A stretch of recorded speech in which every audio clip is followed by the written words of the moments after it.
Okay, well, we will get started with day three here, which is how to eat for Hashimoto's with confidence and clarity. And this is one that, I mean, let's be honest, I've been excited about every single live training this week, but this is one that I really, really love because the last couple days, although there has been strategy involved in what we've been doing, this is where we kind of transition out of some of those kind of foundational principles and into more clear actions that we can take to really improve our health. And obviously, I've been talking with Debbie about it, and Gemma and Megan have been leaving their thoughts and comments in the Facebook group, and so a lot of you guys have been thinking about or working on your nutrition, and hopefully this will just bring just so much more to the table for you. Um, Bad pun. Did not mean to do that. But just bring a lot more understanding. That way you can leverage this massive, massive piece of your healing journey. And we'll also, I added in some research because Debbie and I kind of talked about how like certain doctors are quick to be dismissive about certain nutritional strategies. But I was like, hey, we're gonna put the papers up on the screen, not to overwhelm all of us with a bunch of text, but I made some highlights there just to show like we are not making this stuff up. Like it is real, it is in the research. And so if you've made dietary changes before and it's been helpful, or if you've made dietary changes before and, like Debbie, your doctor said, like, why would you bother with that sort of stuff? I want to just give you a little bit of that confidence to say, like, yeah, you were doing the right thing. So before we get started, a couple quick things. Number one, just a recap of what we talked about yesterday. So again, the first day was all about hypothyroidism is a general term. We want to know what is causing that hypothyroidism. And for you guys with the positive antibodies on your lab, it is Hashimoto's, which is an autoimmune condition. But taking it one step further, most doctors are only focusing on the quantity or the amount of how much thyroid hormone is available in your body. And the way that they do that is they are looking almost, solely at TSH and T4. And these are the markers that show us how much T4 is in our body, and it shows us how we are responding to thyroid medication. So if your T4 is low, if your TSH is elevated, your doctor will give you some T4 medication to boost those levels. And what the expectation is that that TSH will come down into the normal range. And once you have the proper quantity, the TSH and the T4 are balanced, that would be suggestive to that doctor that you are totally normal and totally fine. But as we discussed, what this ignores is not the amount, but rather how thyroid hormone is actually utilized by your cells. And so this is something that kind of Debbie and I pointed out today, looking over her labs. And again, this is a pattern and something that I see for so many women over the years is that they have normal TSH, they have normal T4, but the actual thyroid hormone, that T4, that T3, when it gets to the cell, it is being blocked by the inflammation due to the autoimmune activity. Now, something that's important is Hashimoto's can, number one, cause a problem with utilization, as I just said, but the more chronic or the more severe Hashimoto's is, it can also cause an issue with quantity. So as Hashimoto's progresses, it is going to damage our thyroid gland, damage those cells, and eventually, if you damage enough of the thyroid gland, it is not going to be able to make thyroid hormone. So when that happens, now our quantity starts to go down, and that's where doctors are going to say, okay, you actually have a problem here. But as I have noted for you guys, when we give thyroid medication in those situations, again, it's only addressing the quantity, and they never come back to kind of take a look at the immune system. And therefore, that activity continues, and we continue to have symptoms. So this is a big, big point for us. Hopefully it's making sense to you guys. If you do have any questions, just let me know, comment on the replay. I am happy to answer them for you because I want to make sure that we get this. But something else that I wanted to talk a little bit about today, and obviously you guys are making the effort to be here, to watch the replays, to invest the time. And I know that that's so difficult to do, when our lives are busy and when we're limited in terms of what we can do because our energy is affected, our symptoms are significant, or whatever it might be. But I was talking to one of my clients yesterday and I shared this story with her, and I just wanted to kind of bring it up to you guys because I thought that it would be, hopefully helpful and make a lot of sense, especially as we talk about the potential offer of working with me kind of tomorrow and down the road this week. But one of my clients said to me, I cannot believe how much money I am saving now that I've invested in my health. And as we talked about it, she was mentioning that before her and I met, she was spending somewhere around $500 to $600 a month on supplements. She was trying all of these different courses. She was going to her doctor on a regular basis, getting the labs done, paying for the copay.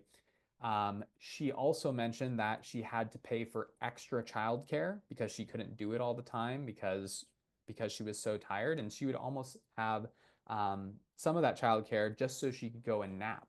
And that was something that she was able to reduce when we started working together. But not only was she able to stop paying so much for supplements, not only was she able to reduce her childcare, but she's also making some outstanding improvements in how she feels.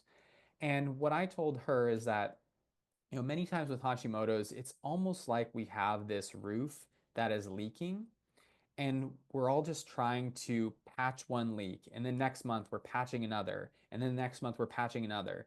And yeah, it's keeping things together, but we're never really fixing the roof. And those leaks continue to add up over time. And that's the same sort of thing with Hashimoto's. Our symptoms continue to add up over time. The amount we're paying for them adds up over time.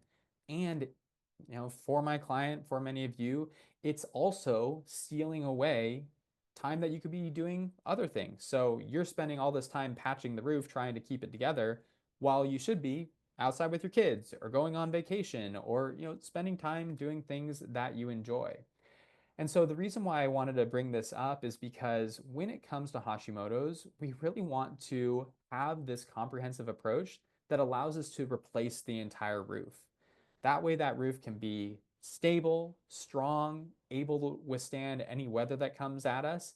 And we don't have these continual investments that we have to make here and there that over time become, really, really massive in the way that they impact us, both in terms of our health and in terms of our finances. And so I know that sometimes when we ask people to actually take the time and make that investment in their health, that can be scary because I think people are so tuned to helping those around them. They don't want to always, it can feel a little selfish investing in themselves, but also they can feel like, oh, this is another investment on top of the things that I'm already paying for. But in reality, what it allows us to do is it allows us to not spend money on all of those other things. And if we can just get it right the first time, that's where we're going to have, so much more benefit, so much more freedom going forward. And you can actually, live the life that you want to and invest in those people around you, be part of your kids, your friends, your husband's life because now you actually have the time and ability to do so. So sometimes doing something a little bit selfish can allow us to expand into these other areas of our life. And yeah, she was just really super grateful for how everything has changed. And I gave her a really tough time about, trying to patch everything with these different supplements. And she's like, I know, I just wanted to be able to do something. And, I think we all really understand that because, we can get to these points where we feel desperate and we don't know what to do. And so we're willing to try anything. But now that she has a clear plan, now that she understands the triggers that are most important for her, now we're making really consistent progress. And, of course, she mentioned like that the investment was really worth it. So I'm very proud of her. I want to just kind of share that, I'm very proud of you guys for taking this time. And, hopefully the information continues to be helpful and supportive. And as we said today, we're going to make some changes that will, allow us to reach even new heights. So let's dive into nutrition. And I love nutrition, which is why I love this particular day of the challenge. And I think it can do so much for us. And so when we looked at the trigger graphic yesterday, we had all those different things that can contribute to Hashimoto's, but nutrition actually influences a number of the different boxes, and therefore it can be very foundational to a lot of the things that we do. I will say, and I had to put this slide up just because I love nutrition so much, nutrition does not fix everything. So that is why we have that graphic. We need to consider these other aspects of things. And, I was talking, a little bit to Gemma in the Facebook group about how hormones could be playing a role for her.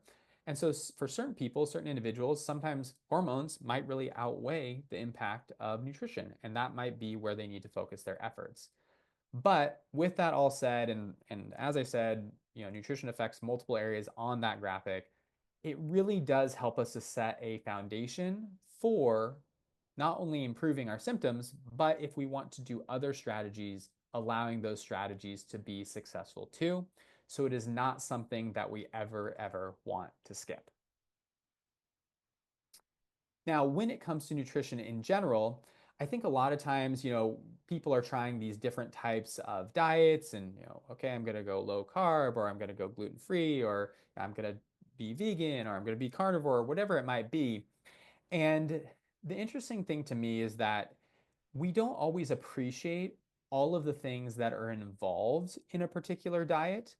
And we are just looking for some sort of structure with the hope that that diet fixes what we need. And what I think we should do, and what, something that I do with my people in my program, is we want to look at the pros and cons of all of our choices and assess how that impacts different aspects of our health. So, in our efforts to do something like that, what we want to say is not just, oh, I'm trying this special diet. We want to say, how does that diet look in terms of the food sensitivities that it includes? How is the micronutrient status? What does it do to our gut health? How do our hormones respond to it? So there are all these different layers that we want to be able to kind of incorporate and assess, and we want to manipulate or adjust those different layers depending on what we need.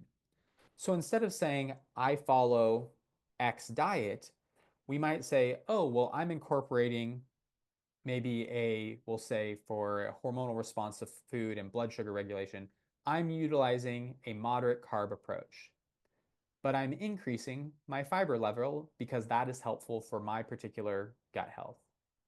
I'm also incorporating some things to help me break down my food so I can maximize my micronutrients. And I know my particular food sensitivities, so I'm avoiding, X, Y, and Z. So again, this is more of a pragmatic approach. It allows us to really adjust things in a way that are specific to our own body. But what we're going to be focusing on today is food sensitivities. And I just point out that it's only one piece of kind of this larger thing that I help people work on, but it can be really powerful. And we need to understand why food sensitivities for Hashimoto's is a lot different than food sensitivities for your average person. Now, when it comes to the way that we react to food, I do think it's important to not say that certain foods are good or bad. And sometimes you'll see that in the Hashimoto's world where they'll be like, I mean, gluten, dairy, of course, those come up commonly, but someone might say eggs are bad or nightshades are bad. Well, can those things be reactive for some people? Sure, they can. But I don't think we should label things good or bad because there is going to be an individual response. So the way that I think about it is that certain foods can be more likely to cause reactions. And therefore, we want to have those higher on our priority list or higher on our list of things that we want to assess because those become powerful levers for us in our attempts to improve our nutrition and improve our gut health. So, as I have stated here, because of these differences based on the individual, the approach then needs to be adjusted for that individual. Oops. I think that I just realized what was going on yesterday. I was scrolling through the same slides. I accidentally hit back. I didn't know I could just move to the left side of the screen. Very nice. Right side of the screen. Here we go. Now, as I said, when it comes to Hashimoto's, this is something that is a game changer for the way that we need to approach food. So, with autoimmunity in general, there is a loss of tolerance for things in our environment, and that can then make our system more sensitive. And that can be things, as we talked before, about like toxins, medications, supplements. Sometimes you'll talk to people with Hashimoto's and they'll say, every time I go and see my doctor, they're always like, oh, you're the weird one. You react to all the medication. Well, that's because we've lost this tolerance. But this can also include food. And certain foods have more complexity to them. They are more resistant to digestion, and they have specific structural aspects that cause them to be, again, higher on that list of reactivity. So the way that I think about it and the way that I often explain to my clients is that we want to think of our body kind of like a castle. So a castle has a moat, it has strong walls, it has guards on the inside to help protect the people who live in the castle. But we also have to have things come in and out. We have to have food come in and out. We have to have goods come in and out. So at our drawbridge, at our gate, we need to make sure that there's this normal flow back and forth. We can't completely close ourselves off from the world, and that's just like our body. Yes, we have specific barrier systems in place. Our skin, our lungs, our gut, our brain even has a specific barrier, the blood-brain barrier, to help protect it from outside invaders. But these barriers also have interactions with the outside world because there has to be some sort of exchange. However, if we have something like autoimmunity, what happens is the barrier system starts to break down. So instead of things just coming in and out at the drawbridge and at the front gate, now maybe our walls are crumbling and there's different things, different people, whatever it might be, coming in at random points throughout our castle. Well, what would happen if that started to occur? Well, we'd have to rely on our next level of defense, which would be our guards or our immune system. So if your guards are working in a castle that's very strong, well defended, strong walls, they're probably going to be a little bit more tolerant or relaxed, whether they're walking the walls and the ramparts or whether they're working at the front gate. And I have to say, with both, as I'm working through this, with both Debbie and Gemma on the challenge this month, I am a little bit more nervous giving my castle explanation because we don't have castles in the United States. I feel like I could slip up and say something egregious. So hopefully the example works.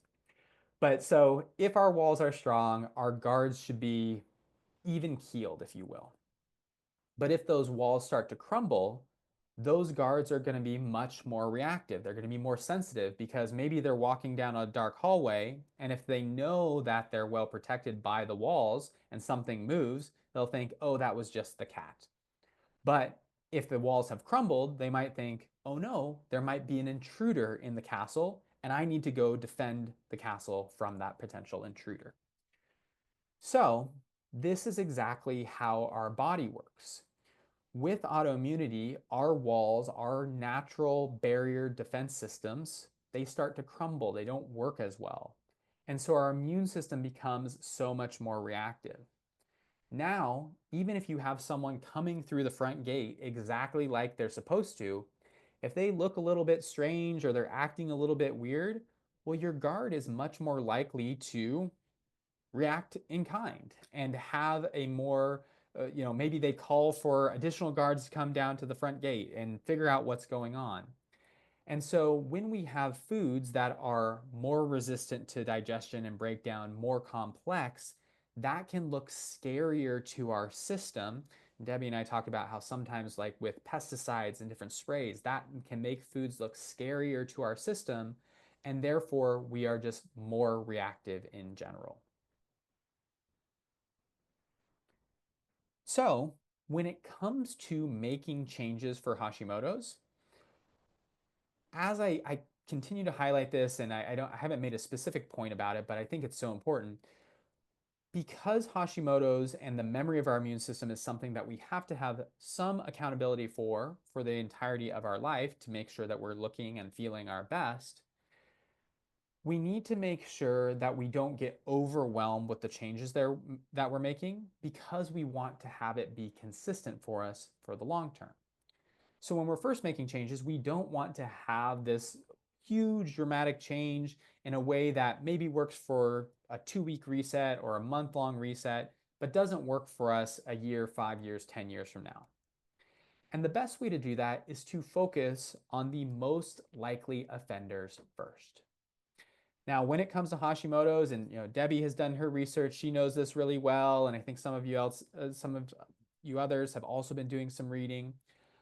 The big ones for us include gluten-containing foods, which are wheat, barley, and rye, dairy products, which is not, this does not include like almond milks. Those are not true milks. Those are just advertised as milk. But it is milk from animals and milk products created from that animal milk. And then finally, the last one is soy.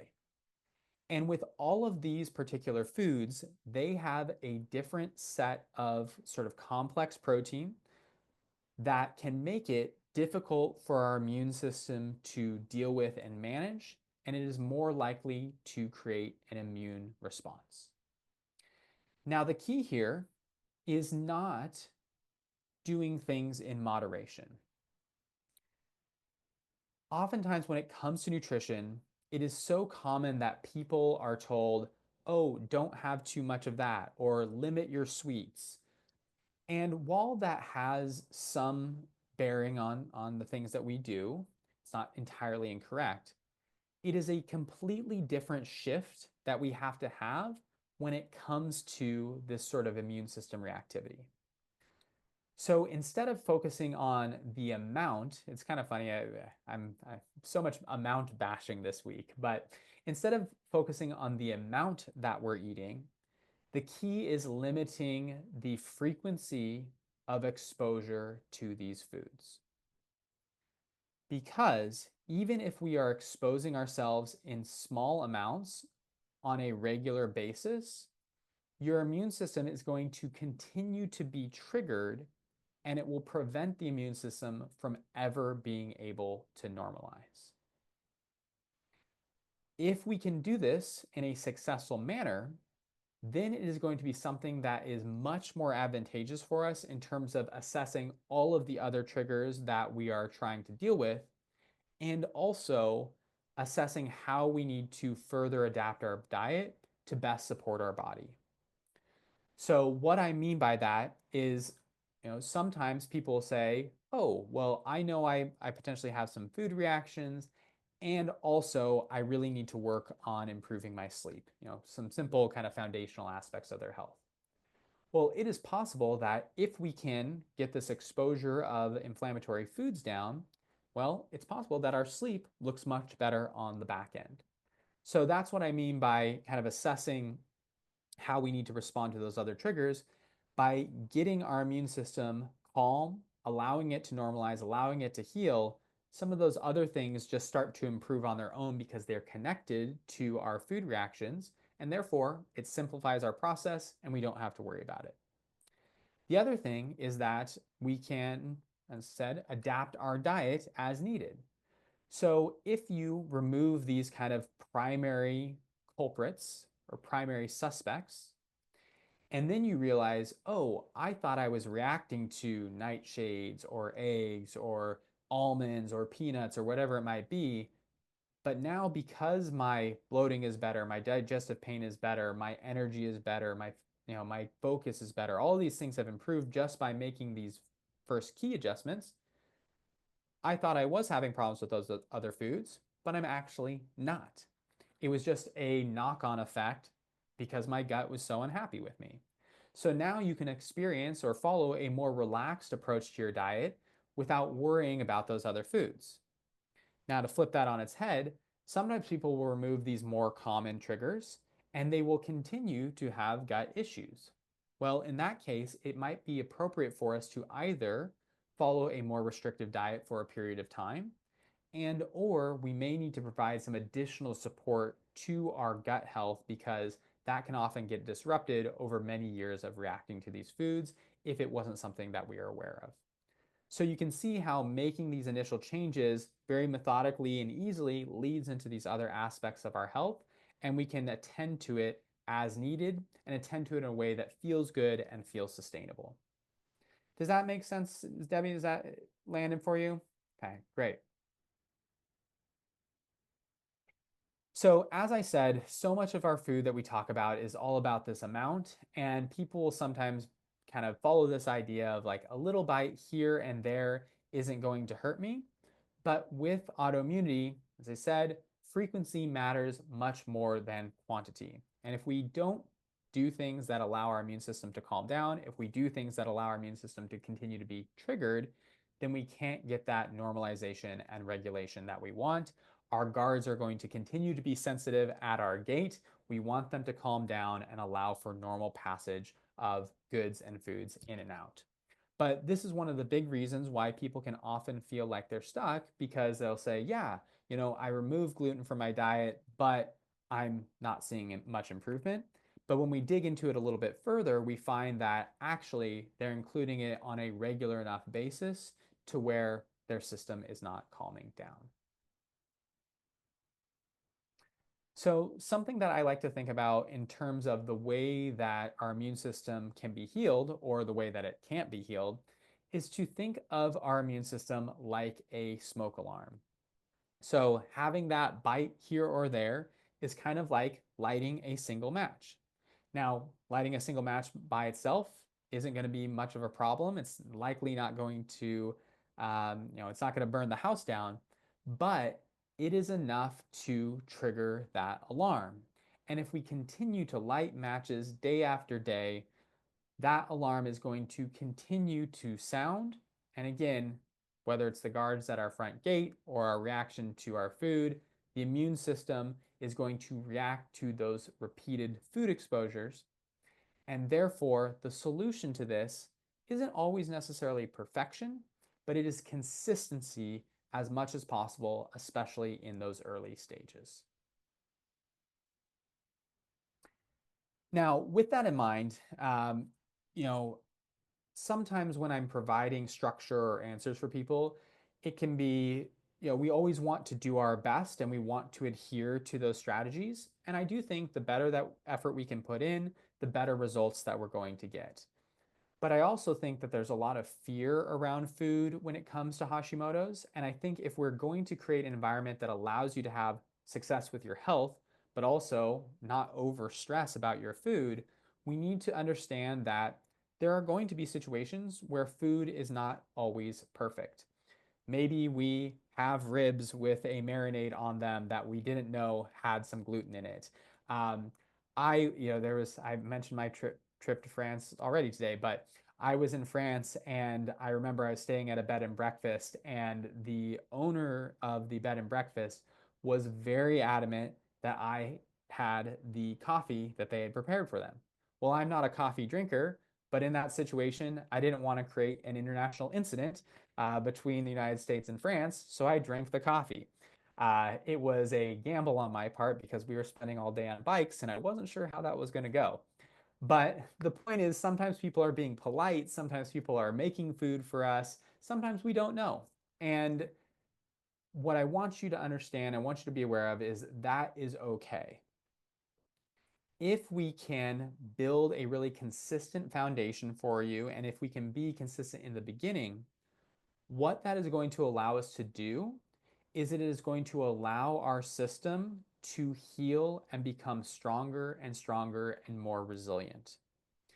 Therefore, if we do get exposed to something that isn't a good fit for our body, that isn't necessarily our friend, can it cause symptoms? Yes, it can. But that single slip up or that single exposure, even though the symptoms can be very significant in the moment, and Debbie and I have talked about it, and this is something that a lot of my clients experience, really significant bloating, really, a lot of digestive discomfort, as I mentioned. In those moments, this feels like, shoot, I'm back to square one with my gut here. I haven't made any progress at all. But those slip ups do not undo all of the work that you've put into your system. And all of the work will continue to serve you and allow you to bounce back more quickly and get you back on track, much faster than you ever would have been able to do before. So, do we want to expose ourselves to these things unnecessarily or on a regular basis? No. But also, I don't want you to expect perfection from yourself, because if you do, when things aren't perfect, it's easy for things to fall off the rails because we have no other expectation for ourselves. And if instead we can say, yes, I know that things won't be perfect, but if I have a slip up happen, I can just get back on track. That's a much better and much more reasonable approach to have that allows us to be successful. But as I promised you guys, when it comes to this concept of limiting these foods in our diet, it's not just something that's anecdotal. And I've been doing this for over a decade, and it is a cornerstone of what I do to help people feel better and improve their symptoms. And you guys have probably had experience with it too. But there's also a ton of evidence for these nutritional changes in the literature, despite what your endocrinologist might say. And the literature supports things by saying lower gluten diets for Hashimoto's may be helpful. And I think Debbie and I kind of talked about how, you know, does that say gluten free? Does that say completely perfect? It doesn't. It just says a lower gluten diet, which to me is like, well, what does that mean?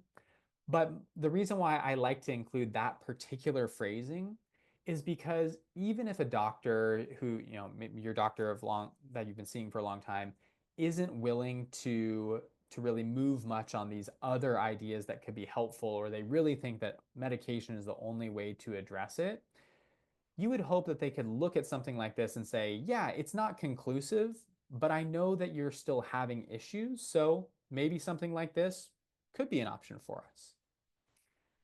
But that's, I think this is like the most like kind of it's the least strong evidence for making these dietary changes, but there is more robust evidence too.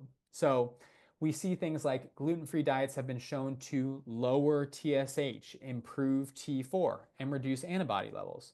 Well, holy smokes, when people are provided with T4 medication, what is the goal of that? It's to lower TSH, improve T4, but that medication doesn't improve antibody levels because it doesn't address the immune system.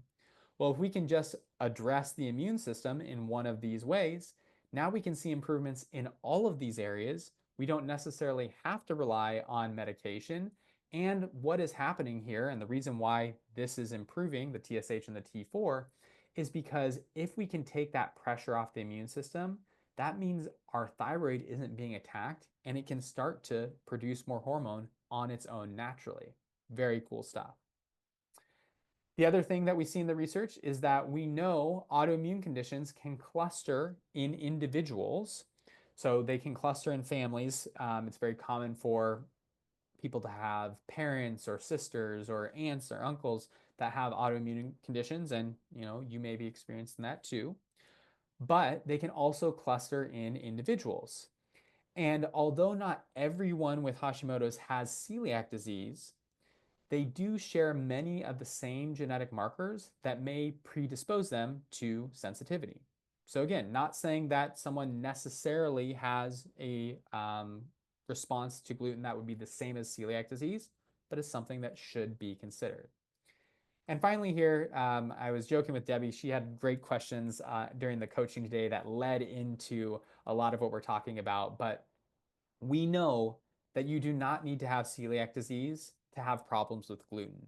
And I think too often doctors will have people come in and like, oh, well, if you think you have a problem with gluten, let's test you for celiac disease. Oh, you don't have celiac disease, so just go ahead and eat gluten. And that's just a misunderstanding of the condition at the most foundational levels.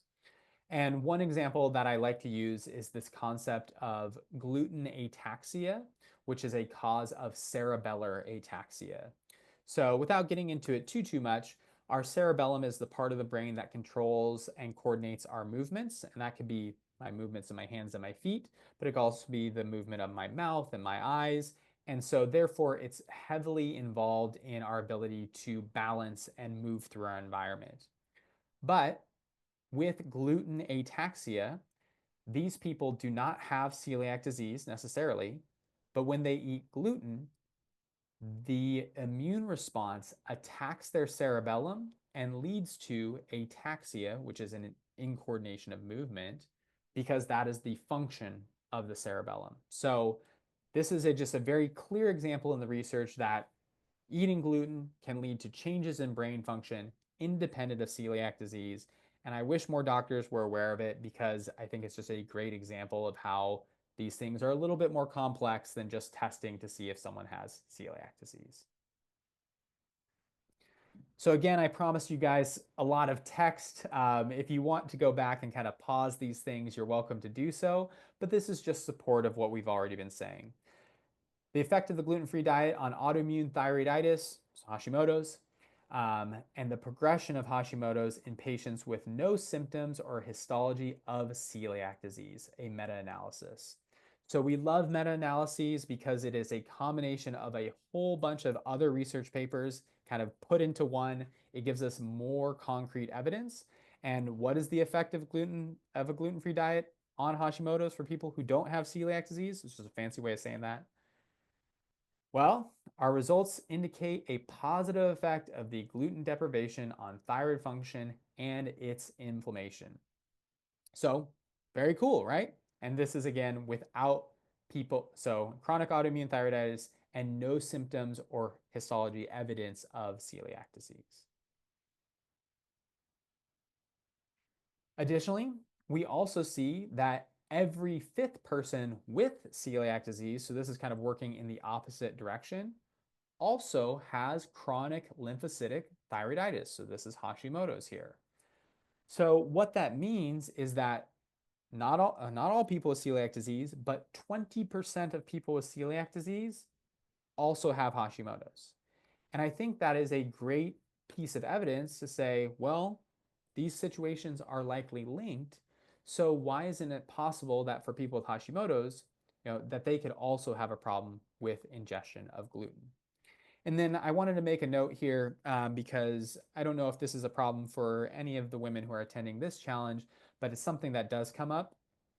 Hashimoto's disease is the most common thyroid disease coexisting with polycystic ovarian syndrome or PCOS, affecting up to 70% of patients with PCOS. 70% of patients with PCOS also have Hashimoto's. And the point here is maybe that I've talked a lot this week about how the inflammation from autoimmunity blocks our body's ability to utilize thyroid hormone, but it also affects all of our other hormones, whether that's sex hormones, whether that's insulin. All of these things can be negatively affected, and PCOS is heavily influenced by things like blood sugar regulation, insulin, androgen levels, all of these things. So it makes sense why someone with Hashimoto's could also struggle in these areas. And over the years, I've had many, I mean, because of the data, but because of just the way my practice works, I've had many women who have both of these things. And so, as part of our strategies, we work on hormones, we work on blood sugar regulation. Those are big key triggers for those individuals' Hashimoto's. Now, with some of that evidence, all of that sounds good, but I don't want to necessarily just paint this rosy picture and ignore the negatives. So I have had patients before who have gone to their doctor and said, what do you think about me trying a gluten-free diet? And the more reasonable ones who maybe just spend some time thinking about it will sometimes say, actually, I don't want you to do that because you don't have celiac disease. And we already discussed why that's bad thinking, but you don't have celiac disease, and I'm worried that if you remove gluten, there will be negative effects from you doing so. And so there are papers out there that kind of highlight some of these key areas. And what they point out is that If we follow a gluten-free diet, we are at a higher risk of dietary deficiency because gluten-free products compared to their traditional counterparts have a much lower nutritional value. Well, what does that say to us? To me, when I read that many people, when they go on a gluten-free diet, are just continuing to follow a processed food diet, but now they're selecting the gluten-free options. So instead of having cookies, they're having gluten-free cookies. Instead of having bread, they're having gluten-free bread. And so certainly if we're following a highly processed diet, we are going to be at risk of lower nutritional value. But if you select foods that are naturally gluten-free and are whole foods by their very nature, then I think some of this concern really goes away very quickly. Additionally, it says that gluten-free foods and the production of is a complicated process, and that leads to foods that are highly processed and contain more fats and carbohydrates. Again, this is something that is true, but this is the exact same issue that we're talking about up here, which is if we're choosing processed foods, that's where we're going to run into those issues. And I have kind of experienced that with different patients and clients over the years where they've said, oh, I went gluten free and I actually gained weight. I thought it was something that helped me to lose weight. Well, when we dig into it, yes, they went gluten free, but they were consuming more of these highly processed foods and they were ending up eating many more calories, many more processed fats and carbohydrates than they should have been. And then sort of the same evidence or supportive evidence down here, the high calorie content of gluten-free products may lead to obesity, and the cost of these products can be 30% more when compared to a conventional diet. All of this is just to say, or all of this makes me think, well, if we just have a well-formulated approach to our nutrition, if we choose whole foods and start there, and then potentially incorporate some of these more processed gluten-free foods here and there as a stopgap for our traditional choices, then we can really avoid a lot of this and all of these concerns really go away quite quickly. Now, I touched on it just a bit there where potentially choosing gluten-free products could be an option for us. And the reason why that can be an option is because, as I keep saying, our sustainability and our consistency over time, that matters just as much as the science does, if not more.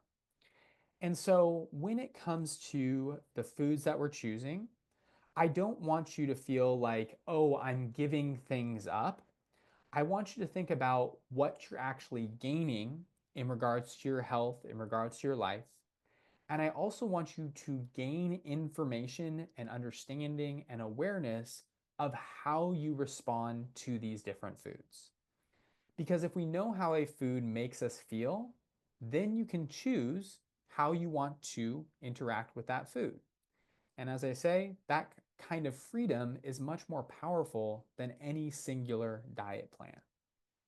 So, what I mean by that is we want to empower ourselves and empower our choices.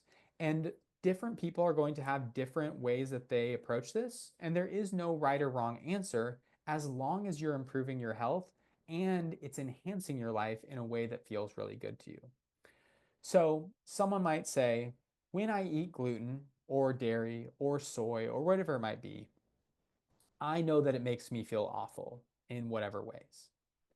And therefore, usually I have cake on my birthday, but because it makes me feel awful, I'm going to create a new tradition and I'm going to have, something entirely different that still allows me to celebrate, but doesn't cause me to feel so poorly.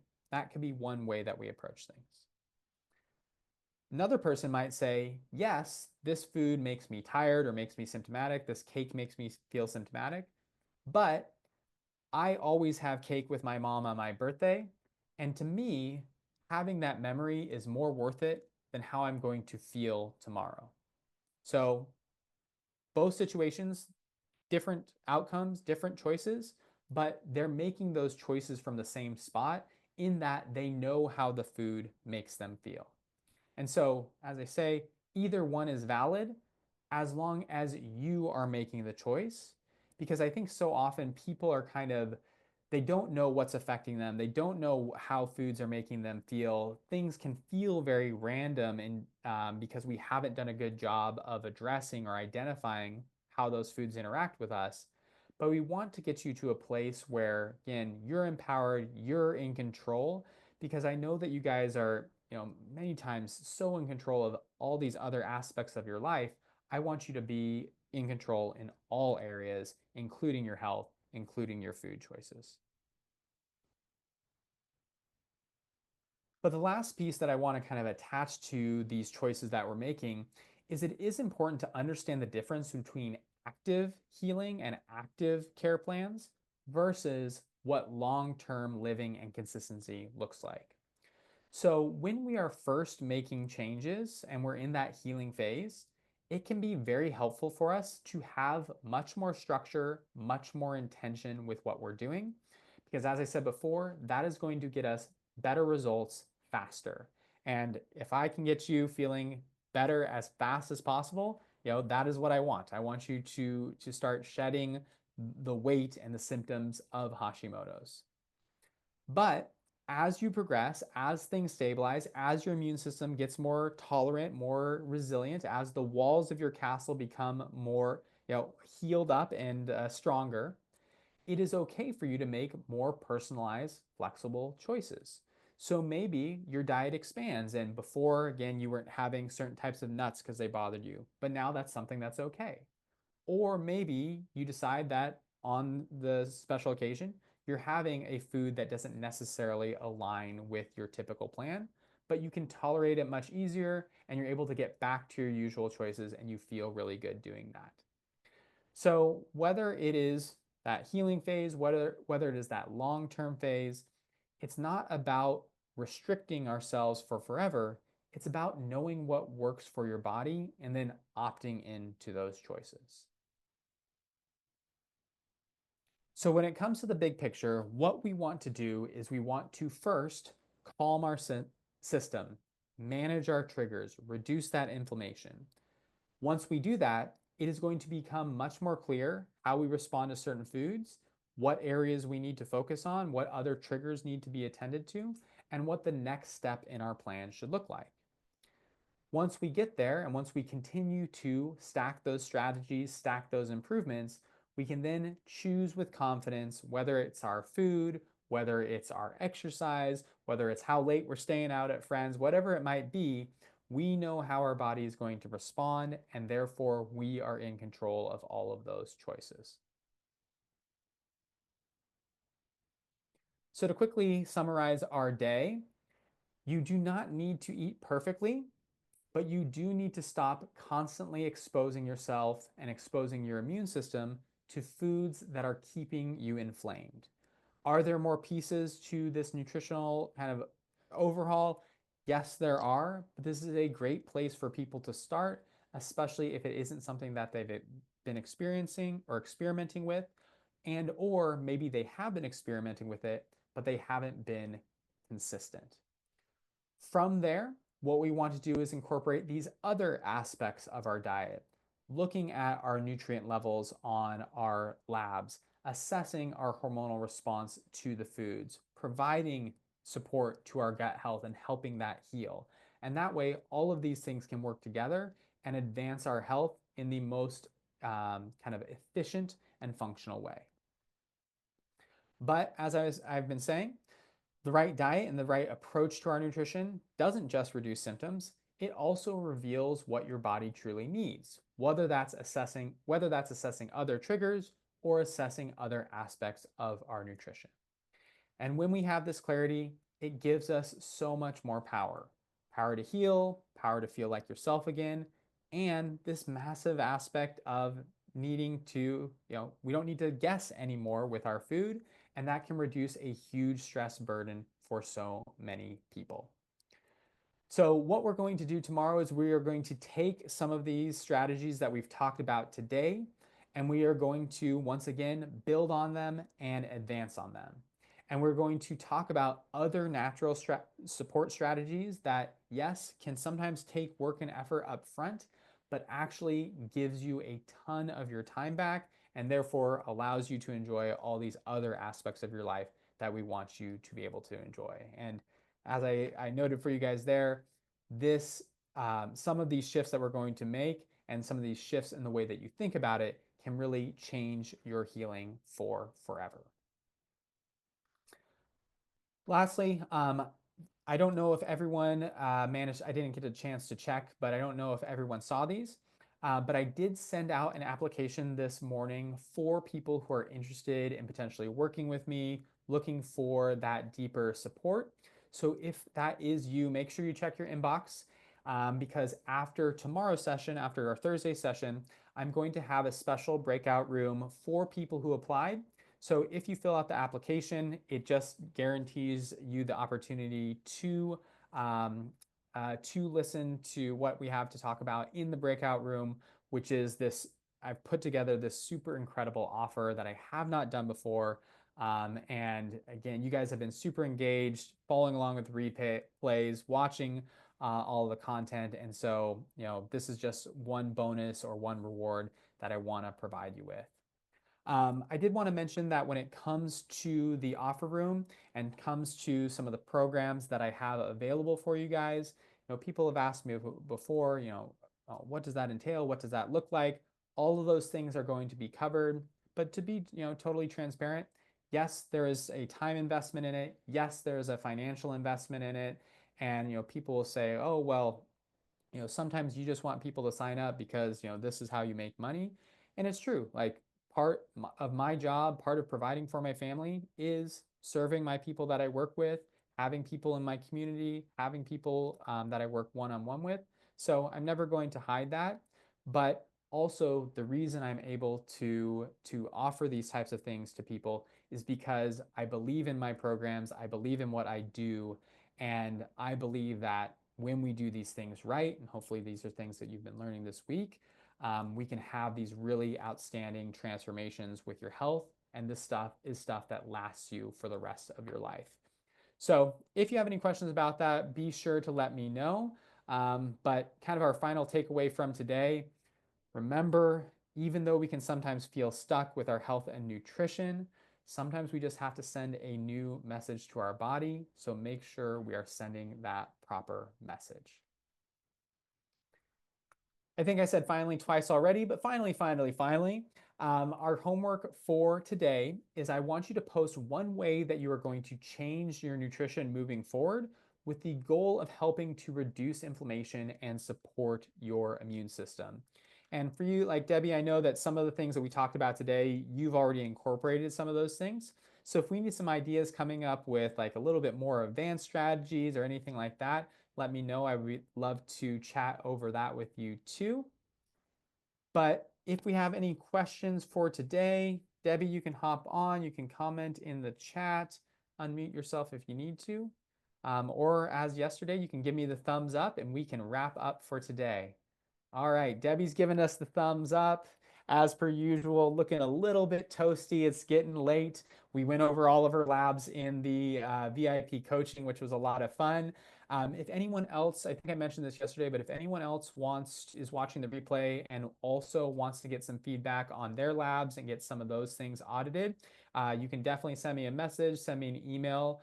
We can include that for you. I would love to be able to do that. It's always a fun aspect of my job. But yep, we will finish up for today. Tomorrow we'll be talking about those other natural strategies outside of just our nutrition that can be hugely beneficial to you guys. Again, check your emails for the application if you haven't done so, and reach out if there's anything you need. All right, everyone, have a wonderful rest of your Wednesday, and I will see you tomorrow.